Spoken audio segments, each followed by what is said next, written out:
apapun penyakitnya yang kita lakukan, kita bersihkan darahnya, kita perbaiki kualitas darahnya, lalu kita seimbangkan keseimbangan organ vital tubuhnya. Tubuh dikatakan sehat apabila darahnya sehat. Darah yang sehat seperti apa?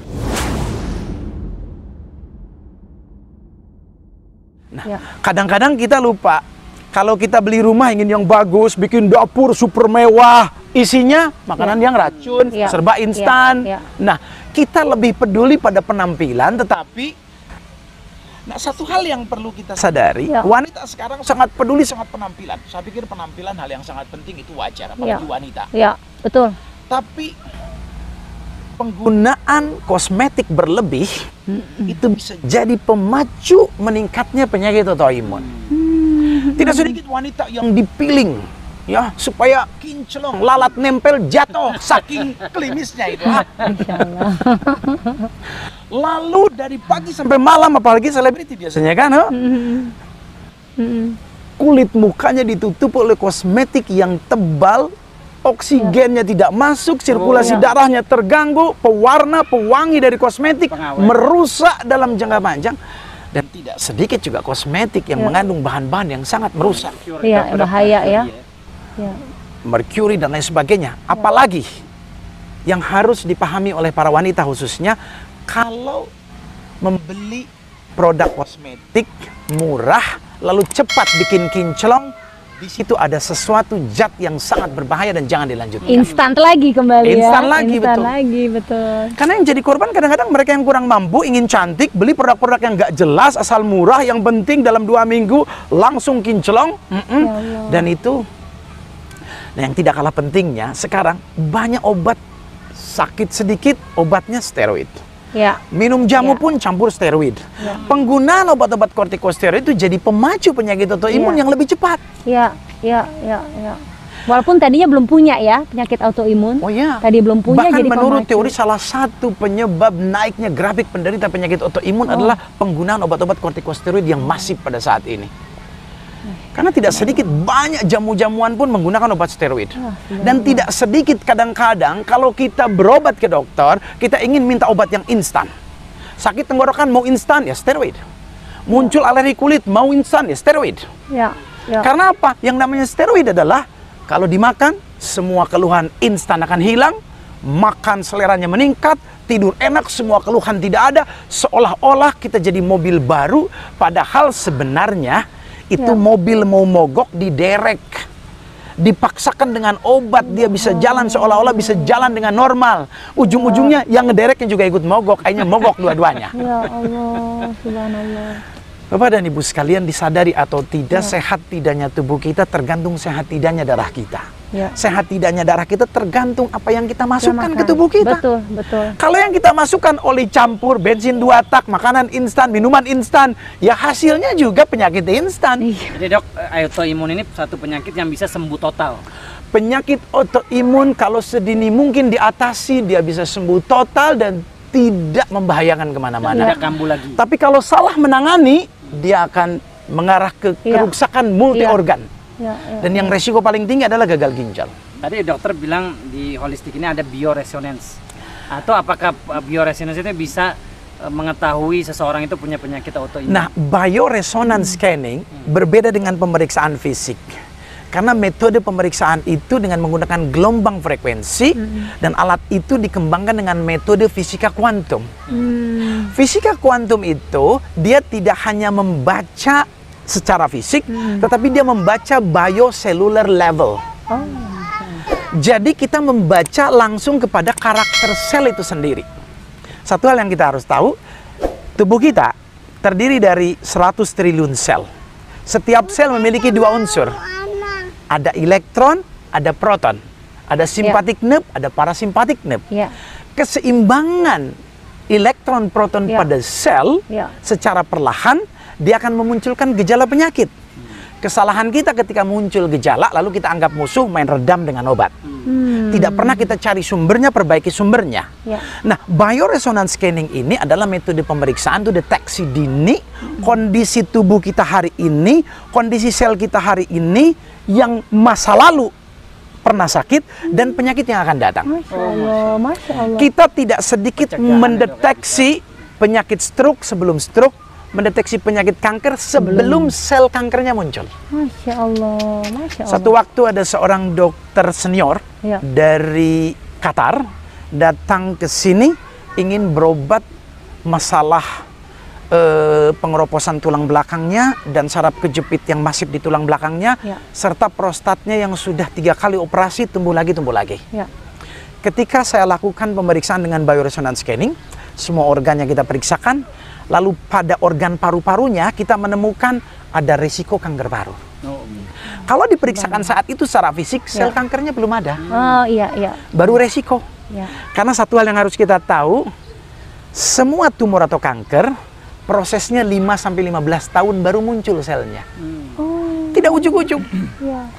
Nah, waktu itu saya ingatkan, karena dia juga seorang dokter yang sudah cukup senior, jangan sampai salah paham. Barangkali dianggapnya sudah ada penyakitnya, lalu dia periksakan secara fisik belum ada, dianggapnya saya berbohong. Saya ingatkan, dok, Anda ada resiko ke arah bronchogenic cancer atau kanker paru. Tolong dicegah.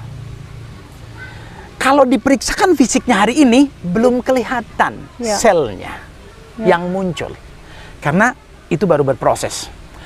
Jaga pola hidup dan pola makannya, mulai cegah dari sekarang.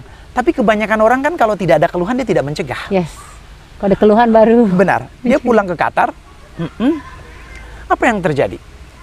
Dia hanya fokus kepada apa yang dikeluhkannya, keluhan di prostatnya, keluhan di tulang belakangnya. Ya.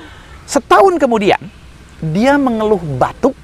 Semakin hari batuknya semakin parah. Sampai 3 bulan dia periksakan macam-macam, tidak ditemukan penyakitnya, dianggap infeksi biasa, minum antibiotik, penyakitnya tidak kunjung baik, malah semakin hari semakin parah. Lalu dia ingat pesan saya setahun yang lalu, resiko kanker parunya.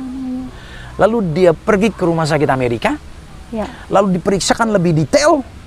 Ternyata di paru-paru sebelah kanan sudah ditemukan sel kanker baru 2 mili di paru-paru sebelah kanan. Sejak itu langsung dia terbang ke Indonesia, minta dilakukan bioresonance scanning ulang, dan saya lakukan scanning ulang. Setahun yang lalu itu grade-nya belum merah, Ya. masih biru, baru resiko. Ya.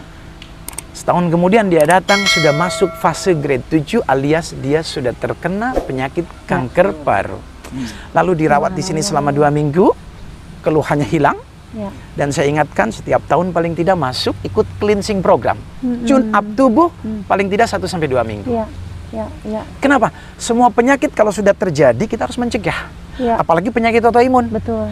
Semua penyakit degeneratif atau penuaan kalau tidak dicegah akan balik lagi. Ya. Dok, pengen tahu kalau misalnya di sini penanganannya seperti apa sih, Dok? Misalnya penyakit autoimun gitu. Baik, hampir semua penyakit, Ya. penata laksanaan yang pertama di sini adalah perbaikan, perubahan pola hidup dan pola makan. Oke. Ingat, penyebab utama penyakit adalah pola hidup dan pola makan, lifestyle. Lifestyle, yes. Lalu seminimal mungkin kita hidupnya berikan sebelum obat. kena autoimun Nah, seperti apa? dan kalau memungkinkan cukup dengan obat-obat nutrisi untuk imun booster atau imunoterapi, kita cukup memberikan itu. Ya. Karena imunoterapi sistem imunnya yang kita perbaiki. Ya. Lalu penata laksanaan pola makan setiap orang berbeda-beda. Yes. Karena orang penyakit autoimun pun ada yang menyerang masif ke sendi, ada yang menyerang masif ke kulit. Ya. Satu waktu kita punya pasien penyakit autoimun, sudah 4 tahun dia minum steroid. Lama-lama steroid diminum nggak diminum tetap tidak berdampak. Ya. Dampak yang paling masif apa? Seluruh tubuhnya itu muncul bercak-bercak kulit seperti psoriasis. Kayak jaringan-jaringan penebalan sel kulit. Dan seluruh tubuhnya. Dan dia masih muda belia. Usianya kurang lebih sekitar 20 tahunan lebih. Sampai dia merasa sudah tidak bisa hidup normal. Semua sudah dijalani. Kemanapun berobat dia sudah lakukan. Itu detoksifikasinya butuh proses yang agak panjang. Dalam situasi tertentu kadang-kadang kita cuma berikan program jus selama beberapa hari untuk melakukan detoksifikasi maksimal. Ada yang diberikan diet buah sayur lebih optimal. Ada yang kita stop dulu protein hewaninya. Jadi setiap orang berbeda-beda tergantung dari hasil pemeriksaannya. Ya. Tapi dari makanan ya? Semua kita lakukan dari ya? makanan. Di sini penata laksanaan yang utama adalah obat utama kita itu makanan organik. Makanan organik, oke. Karena dalam Al-Quran dikatakan falyanduril insanu ila ta'ami. Hendaklah manusia itu memperhatikan makanan yang dimakannya. Betul, Masya Allah. Nah, kebanyakan kita apa? Kalau sakit, yuk minta obat instan ke dokter. Kalau bisa makan jangan dilarang-larang. Ya. Lalu akhirnya kebanyakan dokter yang mengikuti keinginan pasiennya yang tidak paham. Ya. Di sini tidak. Siapapun pasiennya mau di kelas VVIP sekalipun, dia ketika penyakit tertentu, makanannya disesuaikan dengan kebutuhan tubuhnya, bukan dengan kebutuhan lidahnya. Maka di holistik tidak seperti di rumah sakit, kalau di VIP atau VVIP dikasih menu boleh milih makan. Oh iya betul, bisa milih ya. Karena di sini evaluasi makan itu dilakukan hampir setiap hari. Nutrisi kita setiap hari melihat perkembangan dampak makanan. Iya. Makanan bisa berubah setiap berapa hari karena tubuh manusia itu unik. Ya. Makanan seperti ini dampaknya seperti apa, responnya seperti apa, Iya. maka berbeda-beda. Ya. Cuma kontekstualnya adalah apapun penyakitnya yang kita lakukan, kita bersihkan darahnya, kita perbaiki kualitas darahnya, Ya. lalu kita seimbangkan keseimbangan organ vital tubuhnya. Tubuh dikatakan sehat apabila darahnya sehat. Darah yang sehat seperti apa? Ya. Warnanya tidak kehitaman, tidak keriting kayak mie instan, tidak lengket kayak rendang Padang. Oke dok, Masya kayaknya Allah. ini ya asik pembicaraan kita. Insya Allah kita akan bahas tema-tema menarik lainnya tentang kesehatan. Insya Allah. Rasulullah bersabda, likulli da'in dawa, wala tatadawa bil haram. Setiap penyakit pasti ada obatnya, tapi jangan sampai kita berobat kepada yang haram. Oke dok, apa kesimpulan pertemuan kita hari ini dok? Kesimpulannya likulli da'in dawa, setiap penyakit ada obatnya, tapi yang namanya obat itu bukan selalu dalam bentuk tablet, kapsul yang harus kita makan. Masya Allah. Ingat, obat yang terpenting untuk tubuh manusia adalah makanan. Penyebab utama penyakit juga makanan. Jadi sebenarnya obat utama untuk penyakit itu makanan, penyebab utamanya juga makanan. Makanan. Maka Islam sudah mengajarkan kita bagaimana Rasulullah makan, bagaimana Rasulullah minum, itu resep sehat yang terbaik. Masya Allah. Cuma Masya Allah. karena setiap orang punya keunikan sendiri-sendiri, Ya. maka makanan seperti apa yang harus kita berikan ke tubuh kita harus disesuaikan juga dengan kebutuhan tubuh kita. Betul. Maka berbicara resep makanan apa yang terbaik untuk Mbak Nadia dan untuk orang yang sama-sama kena penyakit autoimun tidak selalu sama. Bisa berbeda ya dok. 10 orang penyakit yang sama, gemuk dan kurus, profesi petani dengan profesi yang tukang berpikir juga makanannya berbeda. Berbeda. Disitulah kompleksitasnya tubuh manusia, maka bijaklah memperlakukan tubuh karena uniknya tubuh manusia, maka kita harus rawat dan kenali tubuh kita. Masya Allah. Belajar berbicara dengan tubuh Anda adalah dokter yang terbaik. Masya Allah. Tubuh Anda adalah dokter yang terbaik. Ya, kita cukupkan ya dok. Kita doa Terima mudah-mudahan kasih. Mbak Nadia dikasih kesembuhan. Amin, Sama Allah Allahumma Subhanahu wa taala, Bang amin. Edo dikasih kesabaran dalam merawat istri, dan Dokter Hussein juga dikasih panjang umur, dikasih Amin, sehat. Allahumma Karena amin. umat butuh banget sama informasi-informasi tentang dunia kesehatan. Terima kasih. Amin. Assalamualaikum Amin. warahmatullahi wabarakatuh. Waalaikumsalam warahmatullahi wabarakatuh. Wah, ini cakep banget ya kalau TV nasional. Masya Allah.